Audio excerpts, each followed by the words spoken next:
sɔgɔmada fɛ nɛgɛ ɲɛ 7 tɛmɛna sanga 30 Mali kɔnɔ. An ka foli bɛ aw ye. VOA Bambara ka tabale gosika ye nin ye. VOA Afrika kunnafoni turukalaw kan. Seinabu Cero. Sɔgɔmada foli ka lase an lamɛnba jɛkulu bɛɛ lajɛlen ma fɔ sigiyɔrɔw la aw mana kɛ diɲɛ fan o fan fɛ. A y'aw bisimila aw ka bi alamisa don janvier kalo tile 11 sanba 2024 tabalen kunnafoni kɛnɛ kan. Kunnafoni bakuruba minnu b'an bolokɔrɔ bidonya in na o de ye ninnu ye.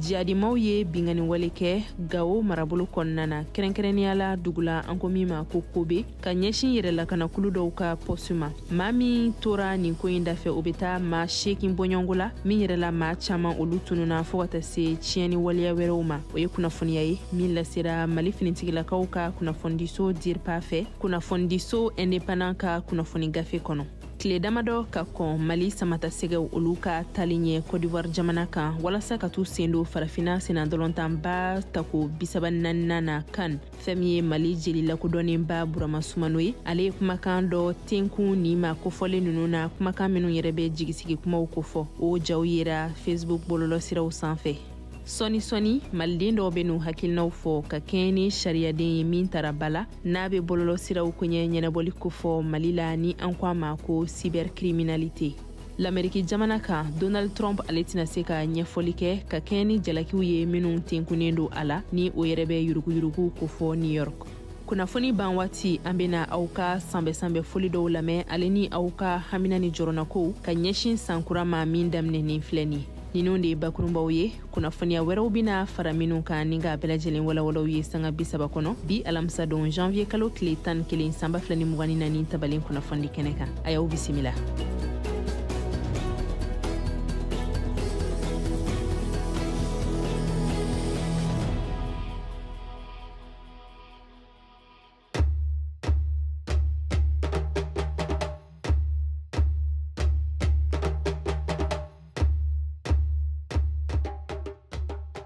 Jihadimaw ye bingani wale kɛ Gao marabolo kɔnɔ kɛrɛnkɛrɛnnenya la dugula min bɛ wele ko Kobe ka ɲɛsin yɛrɛlakana kulu dɔw ka poste ma.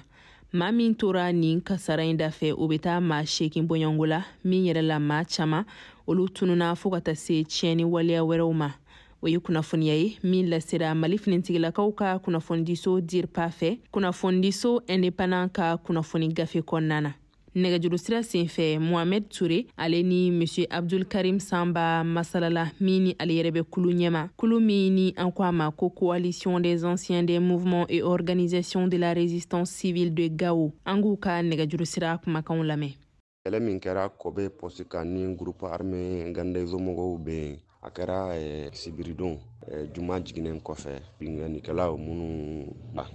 donc u taara minnu sɔrɔ poste insécurité min bɛ ani minnu bɛ poste la mɔgɔ caman kun tɛ u ka moyen fana c'est à dire que minnu b'u bolo ka se ka kɛlɛ kɛ o man ca ten kosɛbɛ donc o de y'a kɛ a ko ma nɔgɔya. Donc u ye dɛmɛ ɲini mais dɛmɛ ma sɔrɔ joona donc a kɛra o cogoya de la an b'a la de deli sa pour que autorités ka se ka solution ta parce que an sɔngɔ sira in filɛ nin ye kɛlɛ minnu kɛra sanfɛ bingani minnu kɛra sanfɛ tiɲɛni min kɛra sanfɛ a ka ca donc an bɛ yɔrɔ min na ko bi u ka se ka disposition ta pour que o sira in ka se ka sécuriser pour que mɔgɔw ka se ka taa u ka ci la ka segin hɛrɛ mais kɔnɔ ni waati kɛrɛnkɛrɛnnen na an bɛ yɔrɔ min na n'i y'a ta ka lajɛ minnu bɛ tiɲɛni kɛ a caman baden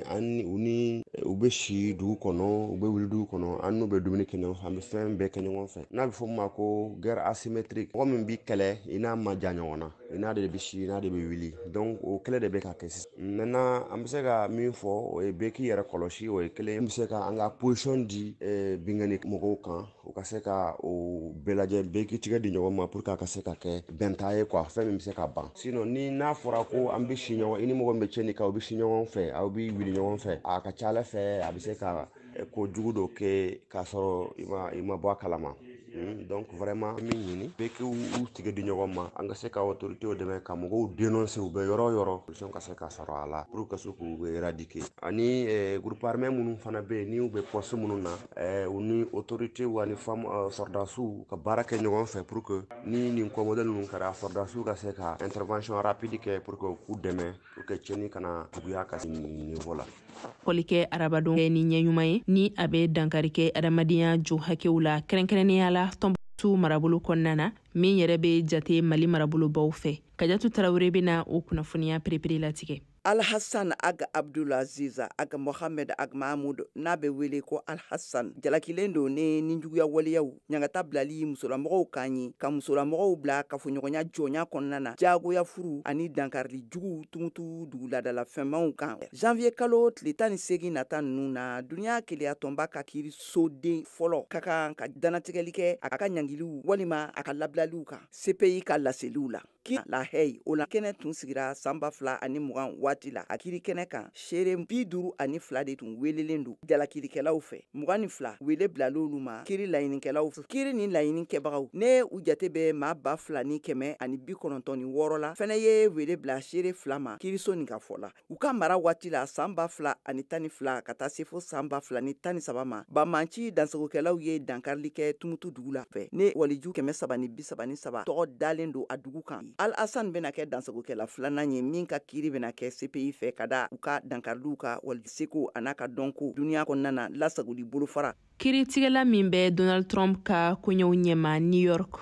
ka kɛɲɛ ni jalakiw ye minnu talen don ka ɲɛsin a ma ni a bɛ yuruguyurugu ko fɔ ale y'a yira k'a fɔ ko kuma da tɛna di l'Amérique jamana ɲɛmakɔrɔ in ma a ka se ka ɲɛfɔli kɛ o waleyaw la i n'a fɔ sariya gafe dɔ b'a lase cogo min na arabadon. Mariam Traoré bɛ caman fɔ ɲɛna kunnafoniya kan. Ameriki jamanatigi kɔrɔ Donald Trump k'a ye yurugu waliya dɔ dolari wari miliyɔn 370 sara ani fɛnɛ k'a k'i senbɔ kɛnyɛrɛye baara bɛɛ lajɛlen datugu bi alamisa to procureur général kan k'u ye ɲɛnawoloma de kɛ nin baara ninnu kɔnɔna la dɔ kɛra kiiritigɛla Arthur Engoron ani Ameriki jamanatigi kɔrɔ Donald Trump ka kiiriko baarakɛlaw cɛ. Monsieur Engoron ye a lase o sen fɛ ko ni Ameriki jamanatigi kɔrɔ tun y'a kanu ka bɔ ka kuma k'a tun bɛna sɔn ka kuma k'a yɛrɛ tɔ to wa ko ale tun b'o jagolo ye nin hakilina ninnu jati i n'a fɔ hakilina min lakilennen tɛ ka kɛ jaabi ye n'o de ye ko k'a jagoya jamanatigi kɔrɔ Trump tun minnu bɛ ka baara kɛ Trump ka kiiriko kun kan u ka laɲiniw ma ka kɔrɔ. Jamakan dɔn tenkun u la kumakan minnu yɛrɛ bɛ jigisigi kumaw ko fɔ ni a jaw yera Facebook bɔlɔlɔ siraw sanfɛ an ka o kumakan dɔw lamɛn. Parce que a ye conférence dɔ de n bɛ ka kuma Maliko la a ko aw mago bɛ nin na nin de kan ka kɛ tiɲɛ na a tun bɛ kɛ tan de fɔlɔ ni cɛw bɛ taa kɛlɛda la u bɛ jeliw de wele a kana cɛw baro k'u labɛn k'u bila u ka taa kɛlɛ kɛ bon o bɔra la bi nka ni segin kɛr'u ma an bɛ sɔn parce que kɛlɛcɛ minnu bɛ muguda la n'u bɛ wasa la aw de bɛ se k'a kɛ an welela ko n kana kuma Mali kan bɛɛ kan k'i yɛrɛ di fɔlɔ bɛɛ kan k'i yɛrɛ di i bɛ wari bila i ni faso bɛ jɔ parce que don min tɛ bi ko bɛ kula ni aw y'a kɛ aw ni ne an bɛɛ tɔgɔ bɛ don tariku la an bɛɛ tɔgɔ bɛ don ka tariku la yaoundé 72 violons tɔgɔ bɛ ka fɔ jango aw mana se ka kan ta ka di Mali Mali ye Manden de Manden jumɛn ye Sunjata ko kɛ o dugutaga in kɔfɛ o hɛrɛ bɛɛ ye Manden o la u ye dugu wele Manden o Sunjata Keyita u ye Mali dilan u ma sangaso jɔ wa u ye Maliden de dilan u y'an dilan ni mun ye jogo belebele 5 a fɔlɔ ko bɛɛ k'i wasa don i bɛnbakɛ la ka sɔrɔ ka i fɛnw ta bɛ ɲɛ u bolo de ka ca ka tɛmɛ minnu ta tɛ ɲɛ a ko n'an bɔra bɛnbakɛ bonya la k'an ka na fadenya cɛman na fadenya cɛman ye jumɛn ye min ne tun bɛ baara kɛ tɛmɛ équipe kan finalement fadenya musoman kɔnɔ o ye hasidiya ye an attaquant fila don n bɛ se ka bi d'ale ma ale b'a don nɔgɔya la nka ne de bɛ tɔgɔ kɔni t'a di n b'a fɔ fo n k'a don e y'a jɛ ale m'a don jamana ma gagné donc k'an ka taa fadenya cɛman na an ka bɔ fadenya musoman kɔnɔ k'an ka mun kɛ an ka sanuya an b'a fɔ ne ma maloya maliden bɛ sanuya de ne sakɔtɔ man ka nin kɛ ne ma équipe kɔfɛ o équipe cogoya ala ma bɛɛ ka se kɛ se kelen ye ala ma bɛɛ ka tɔgɔ kɛ tɔgɔ kelen ye a kan ka taa ɲɛmɔgɔ bonya na parce que hali n'an bɛɛ ye ɲɔgɔn sɔrɔ a bɛɛ tɛ filan ye o la min ka kɔrɔ i ye dɛ o lamɛn parce que a ye fɛn dɔ y'i ɲɛ a bɛ fɛn dɔ dɔn ka tɛmɛ i kan fɛn dɔ bɛ yen nɔ ale y'o ye a y'o kɛ bi e n'a bɛ ka jɛ k'o kɛ n'i y'a lamɛn a bɛ min fɔ i bɛ caman faamuya u b'a fɔ ma maakɔrɔ k'a ye suruku bɔ yen n'a bɛ kɔrɔ a bɛ jɛ o la k'a ka ɲɛmɔgɔ bonya kɛ Sunjata y'o d'a ma Sunjata y'o Mali de to an bolo maliden bɛ waso min k'a ye fo kidali Sunjata tɛ yen a sara masakɛw sigira a kɔfɛ fo ka se Kanku Musa ma n'u b'a fɔ Masa Musa ye Ibn Battuta tɔgɔ mana ni Ibn Kaldoum tɔgɔ mana olu ye arabu ye Tunisiens b'u la minnu tɛ se ka Manden fɔ ne kumana Gana nɛn tɛ kan mun mɛn olu de y'a sɛbɛn Mali u bɛ Mali sɛbɛn ni A fila parce que olu tun b'a sama donc ale de y'a sɛbɛn Mali mara in tɔ bɛɛ kɛra o nɔfɛ Faraté de y'a sɛbɛn ko Soudan Soudan o ye arabukan de arabu b'a sɛbɛn Bele Soudan la terre des noirs o ye farafinna ye o Mali ko hɔrɔnya ye doni mun don n'a bɛ bɛn hɔrɔn ka si kɔngɔ la ma i b'a kɛ nka i t'i tɛmɛ o Mali ko faso hɔrɔn de ni faso janfa k'a ka bɔ a ka taa jɔnjɔn ta a ka n'a di Mali ma a se b'aw ye a dɔnniya b'aw la a kɛnɛya b'aw la a entraîneur b'a bolo a kanu bɛ aw la aw minnu sɔnna k'a b'aw faso fɛ a bɛ baara kɛ aw faso ye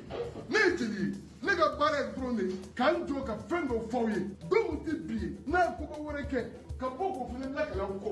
nka kɛwale tigi ye aw ye a kumakan tigi ye anw ye n'o de sera ka kɛ Mali bɛ bonya sɔrɔ.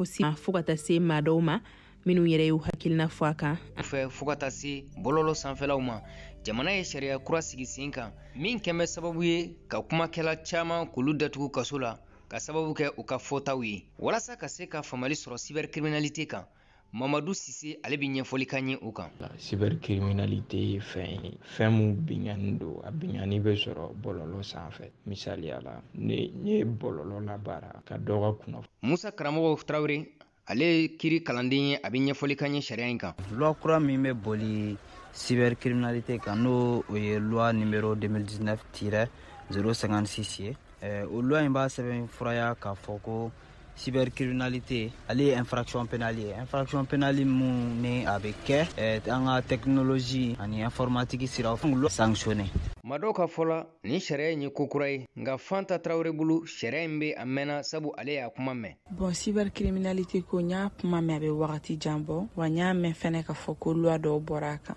Loi ninnu n'u ye réseaux sociaux san. Maa caman fana bɛ yen minnu bɔra nin sariya ko in kalama tuma min na mɔgɔw minɛniw daminɛlen. Ne ka datugu ni an sɔrɔla ka na bɔ a kalama. Kisɛ in kuma cayalen don kosɛbɛ nin waati in na bɔlɔlɔ sanfɛlaw la fo ka taa se barokɛyɔrɔw la. Nazim Jara ka fɔ la ale ye a kuma mɛn nka a ma ɲɛɲini k'a ɲɛdɔn. To tiɲɛni kana k'a kan parce que n'i ko bɔlɔlɔ sira i ko diɲɛ bɛɛ bɛ ɲɔgɔn sɔrɔ yɔrɔ min na diɲɛ bɛɛ bɛ kuma yɔrɔ min na mun ni kuma ka kan mun ni kuma man kan mun kalannen don mun kalannen tɛ mun bɛ ko dɔn mun tɛ ko dɔn bɛɛ bɛ kuma pour que mɔgɔ si kana se ka dankari si ka hakɛ la. O kama walasa bɛɛ lajɛlen bɛ se ka faamuyali sɔrɔ sariya in kan a ye wele kɛ ka ɲɛsin jamana marabaaw ma. Jamana kɔnɔdenw bɛ ka gɛlɛya mun fɔ. Nin sariya in yɛrɛ bɛ se k'i minɛ ça veut dire que an yɛrɛ ka sariya ye min ye n'o ye an ka code de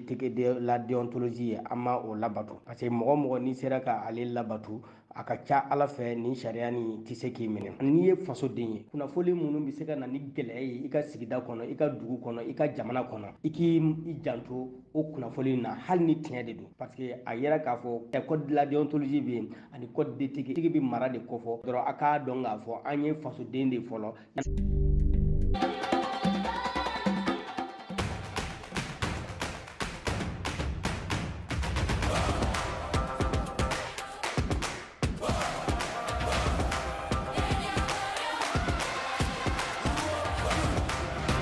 Ka sanga ni farafina senantɔlɔnta ɲɔgɔn kunbɛba ye min bɛna daminɛ sina kɛnɛ kan Bobo Dioulasokaw ka kɔn Côte d'Ivoire ɲɔgɔn den Bobo Dioulaso.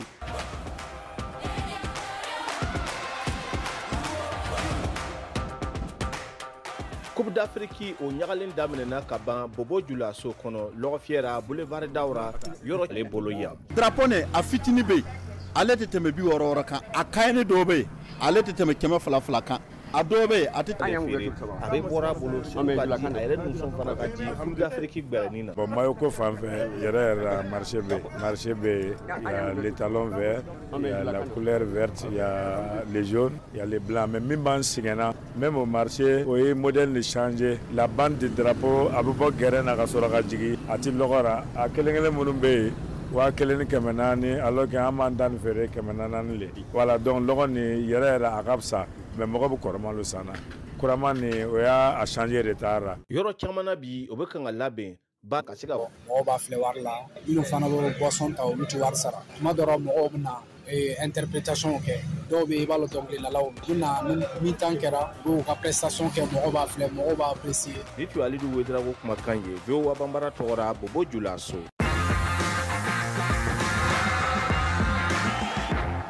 Halisa Burkina Faso labɛnni ko kun kan kanuko la a forobatɔn étalons tilara u ka degeli baaraw la Dubaïkaw fɛ yen. Burkina Faso ye se sɔrɔ RD Congo kan badenya sɛbɛntoronta ɲɔgɔndan dɔ la kunu araba janvier kalo in tile 10 san 2024 in na Burkina Faso celu 2 RD Congo celu 1 Kader Traoré VOA lasigiden Wagadugu tun bɛ kɛnɛ kan Dubaï. Burkina Faso ka senatulon tan jamana tɔgɔra kuluba min bɛ cɛkɔrɔbaw ko fɔ Etalon de Burkina olu ye u ka kan 2023 labɛnni kun cɛ Abu Dhabi dugu kɔnɔ Émirats Arabes Unis na ni teriya balontan dɔ ye olu ye min tan ni République démocratique de Congo ye. Burkina Faso ye kunkɔrɔta sɔrɔ celu 2 RDC celu 1 dɔgɔkun 2 kɔnɔ faso ka sojigiw olu ye baara kɛ ni timinandiya ye cɛsiri ani hakili jabɔ ɲanama ye yaasa ka se ka taa kan 2023 tan ni olu kɔrɔ gwɛlɛnni ko ɲanama ye. Ni kunkɔrɔta min sɔrɔla RDC kan faso ka sojigiw ko o ye danaya sɔrɔli ani susuma ɲanama ye yani olu ka taa Côte d'Ivoire jamana kan. Valentin Numa ye Etalon ka latéral ye. Burkina tɛ équipe denni ye donc ne kɔni fɛ équipe ye baara ɲuman kɛ bi et puis a bɛna fisaya groupe yɛrɛ ma san'an ka taa baara yɛrɛ daminɛ Côte d'Ivoire. Ayiwa a tun kɛra komi i n'a fɔ wajibiya don an tun ka se ka nin balontan nin gagner yaasa an ka se ka dilan an yɛrɛ la an ka se ka confiance sɔrɔ yanni an ka taa. Bon balontan ye fɛn min ye confiance don voilà donc n'an gagnera bi ni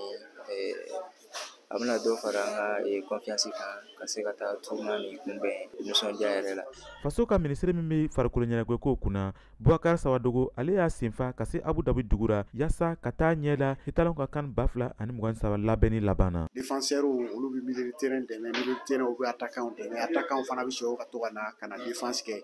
o y'a yira k'a fɔ ko équipe o bɛɛ bɛ ɲɔgɔn fɛ u bɛ ɲɔgɔn dɛmɛ o bɛɛ kɛra kelen ye. Olu bɛ se k'a fɔ k'o kɛra équipe ye. Premier match o y'o kɛ ni Iran ye ale kɔfɛ an y'a ye fana ko entraîneur y'a fɔ ko ale tun ye fɛn min fɛ k'a ye a y'a ye a ɲɛna donc bi a ye denmisɛn caman bila o donna ka bɔ dɔw bɔra dɔw donna minnu donna a daminɛma olu ye baara caman kɛ minnu sɛkɔrɔ ka n'u remplacer olu fana ye dɔ ye baara kɛ bon ala farala an kan o match 2 nin bɛɛ tɛmɛna an ma mɔgɔ si sɔrɔ blessé ma kɛ a la donc an b'a la dari hali bi sɔgɔmada joona in na Etalon senatulontaalaw olu ye pankuru ta ka o ɲɛsin Côte d'Ivoire jamana kɔnɔ Oliseni Abidjan u bɛna pankuru wɛrɛ ta ka taa se Buake Safo selini kɔ nin tun ye Kadaye Tarawele kumakan ye ka bɔ Dubaï VOA Bambara tɔgɔra. Anw yɛrɛw fɛ yan Bamakɔ Mali drapeau bɛna di Mali forobatɔn Aigliw Samatasɛgɛw ma bi alamisadonya in na janvier kalo tile 11 san 2024 in na drapeau bɛ di Aigliw ma Samatasɛgɛw kɔni Mali jamana ɲɛmaaw fɛ ni drapeau di banna o bɛ Côte d'Ivoire sira ta. VOA Bambara tɔgɔ la Bamakɔ Siaka Traoré ka laseli don.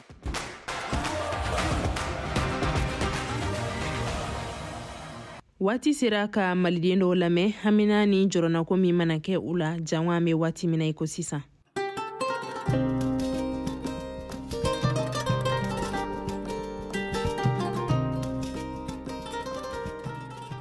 Assalamu alaikum warahmatullahi wabarakatuh. VOA Afrique jama ko pastor tafana baso ne tɔgɔ Adama Mayiga ka bɔ Gawo yana ka kunnafoni ye kunnafoni kɛnɛma ye kunnafoni ka d'an très bien an b'a a suivre fana mais kuranko in waati la yan nɔ gɛlɛya waati la yan an bɛ da sɔgɔmadafɛla dɔrɔn de lamɛnni ma mais tileganfɛla ninnu ta an sogo lamɛn parce que kuran bɛ tigɛ n'aw sera ka hakili to a ka partenaire min bɛ yan olu fana ka groupe ko la o bɛ diya n ye kojugu pour que an ka se ka kunnafoni tɔ lamɛn ani fana an ka sira fana Gawo Bamako tiɲɛna sɛgɛn bɛ Maliyɛnw kan nin waati in na surtout minnu bɛ fɛ ka taa Bamako yɛrɛ baara tɛ yen nin waati in na minnu bɛ fɛ ka taa Bamako sira position a tɛ yen a ka lase Mali faamaw ma yarabi Ala ka dusuma k'a fura ka ni san kɛ san hɛrɛ ye Mali san na k'a kɛ hɛrɛ ye Maliyɛn denw yɛrɛ ma. An bɛ VOA Afrique lamɛnbaa bɛɛ lajɛlen fo Mali kɔnɔ ani Mali kɔ kan. Ne yɛrɛ tɔgɔ ye Adama Faramori Bagayogo ni bɛɛ lajɛlen bɛ n wele Patriote. N sigiyɔrɔ bɛnnen don Bamako Kalabankoro ma. San 2023 ale kun cɛra ka ban. Nka yan'an ka dugawu kɛ an b'a ɲini Masa Ala fɛ an ye gɛlɛyaba mun ye san 2023 kɔnɔ. N'o ye ka se Ukraine ni kɛlɛ ma a ye dabalo gɛlɛya diɲɛ yɛrɛ gunkun kan. O bɛɛ lajɛlen kɔfɛ sanction mun tara ka maliyɛnw sɛgɛrɛ n'o ye CEDEAO ka sanction ye a kɛra wagati gɛlɛnba ye maliyɛnw ma nka u y'a bɛɛ lajɛlen faamu ka dɔn k'a fɔ ko janfa tigɛlen don an ka jamana a kama. O siratigɛ la maliyɛn bɛɛ lajɛlen tora a ka jamana ɲɛmaaw kɔ maa si ma bɔ ka nisɔngoya taama kɛ ou bien ka nisɔngoya yira k'a fɔ ko gɛlɛya min bɛ jamana kan ko jamana ɲɛmaa k'u kɔfilɛ o la o kɛra fɛnba ye san 2023 kɔnɔ mun bonyana anw patriotiw hakiliw ma kosɛbɛ o bɛɛ lajɛlen kɔfɛ kɛlɛ jugu min bɛ an ka jamana kɔnɔ n'o ye janfaci kɛlɛ min tigɛlen don an kama n'o ye terrorisme ye o ye dankari an ka jamana sɔrɔdasiw ni mun na san 2023 kɔnɔna na o barika bonyana civil mun tora kɛlɛ in sen fɛ fana o maa cayara déplacé fana o maa cayara donc an bɛ dugawu kɛ masa ala ye yarabi san 2024 min ni o kun bɔlen filɛ nin ye ala k'a kɛ hɛrɛ san ye Mali kɔnɔ ala k'a kɛ bɛn san ye Mali kɔnɔna na. Assalamu alaikum via Bamara ntokoye Maiga ka Bogawo bon kili kamu fo ka fo autorité ma parce que ambirom sa fin fitini manake civil wa fo ko autorité olu mu fanga ka lege yan gaw wati be ni problème fitini mana wuli bon gaw dumuni fin o songa biel bon ni autorité ya solution sera au problème na mais au bel minimum au critique bon au compte au cap commerçant nous contrôler quand il note à mainde au contrôler parce que to ko tien bebe ka se autorité de lu kan bi ko wari min dron ka bla ju fokon bon assalamu alaikum wala kan jama ka assalamu alaikum aw fana n'a y'a sɔrɔ cikan b'aw bolo kala se a bɛ se k'olu bɛɛ lajɛlen ci an ka WhatsApp nɛgɛjuru sira mun na o de ye 00 20 24 30 47 16 aw ka kuma daminɛtɔ aw kana ɲinɛ k'aw tɔgɔ n'aw sigiyɔrɔw fɔ fɔlɔ n'a y'a sɔrɔ aw ye musolaka ye a ka d'an ye k'aw fana ka cikanw lasɔrɔ. nin bɛ dan sigi an ka bi alamisadon tabalen kunnafoni kɛnɛ la min yɛrɛ la Dadi Balawe ale bolo bɛ nɛgɛ karafe la aw tulo bɛ aw balimamuso n'aw denmuso Seinabu Ciro de la sini jumadon ni waati kelen in na ni Ala sɔnna ma sini jumadon ni waati kelen in na ni Ala sɔnna ma an bɛna ɲɔgɔn lasɔrɔ ni aw ka tile kunnafoniya kun fɔlɔ olu ye ɲan'o cɛ an bɛ kan bɛɛ boloda ni aw ye aw ni ce aw ka kulomajɔ la Ala ka tile hɛrɛ di.